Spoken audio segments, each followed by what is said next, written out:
Dear friends, great to see you all. Thanks for coming on a hot summer day. And if you want to take your jackets off and feel a little colder, please do so. I sometimes feel that there is too much going on around me. At times, I wish I could use this remote control and push the pause button. During 2022, that was certainly the case.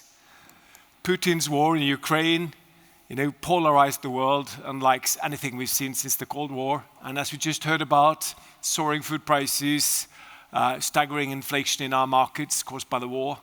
And at the same time, we are, as you know, struggling with the biggest challenge of our time, the climate and the nature crisis. Pre-pandemic, we saw successful efforts in eradicating poverty. There was a steady downward trend in reducing the number of people living in extreme poverty. But during COVID, the pandemic had a massive negative impact again, and some 70 million people globally were forced into extreme poverty. And now again, given the situation you just heard about, we are unable to catch up with the pre-pandemic projection, and there's still more than 70 million people above the level that we expected to be at, where we're now. Then history shows that during times like this, with uncertainty and with interest rates coming up, investors tend to be more risk averse and to retract flows and funding to what's perceived as more risky and to stay at home.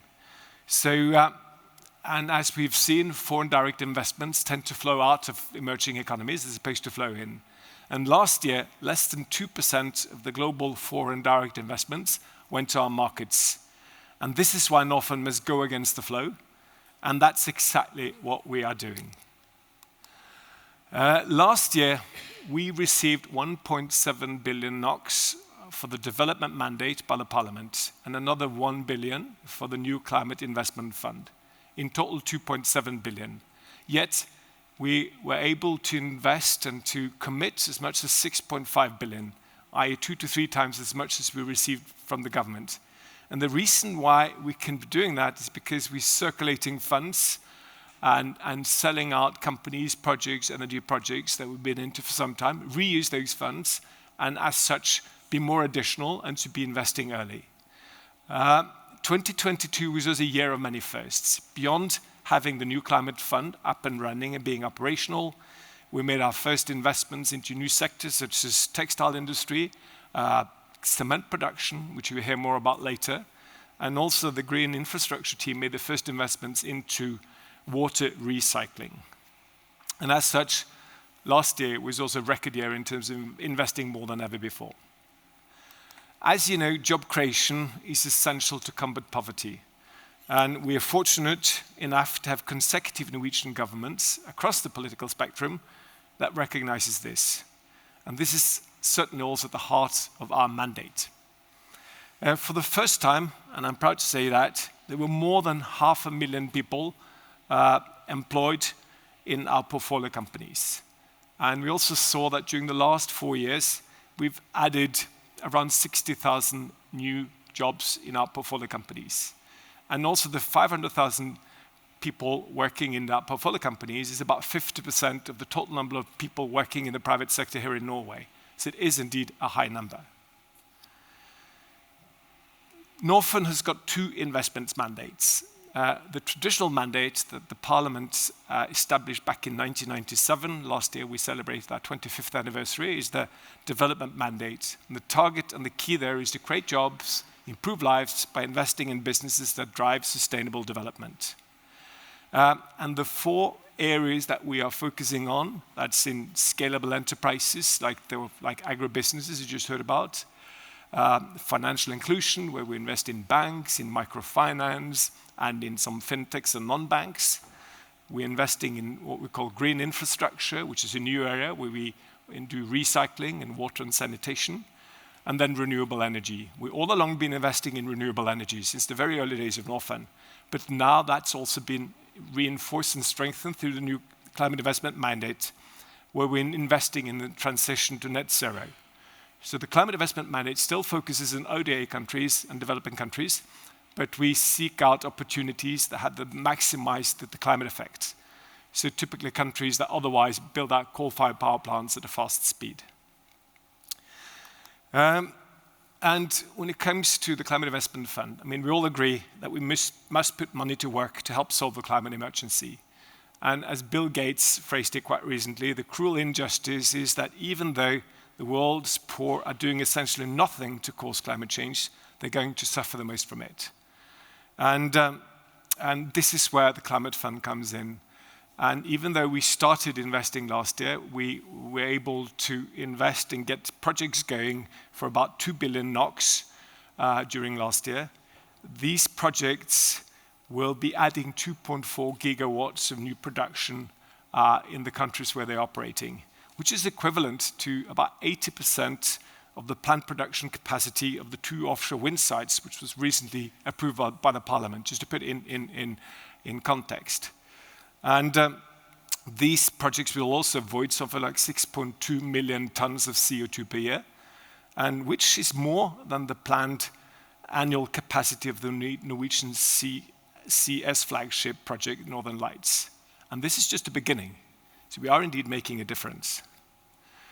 And our energy investments are not just being done at large scale, large projects providing energy to the grid, but we're also providing access to clean and affordable electricity for millions of families. Some 774 million people do not have access to energy in the world, and unfortunately that number is steadily declining, but like as we see with poverty, it's again on the increase. But through our off-grid investments in particular, we're addressing this. And during the last 4 years, Norfund's investments have provided 6.7 million more people with access to energy, which is a high number that we're very proud of. Job creation does not only happen directly into the company where Norfund is engaged and where we're investing, also through indirect and enabled effects, not least in the agricultural sector.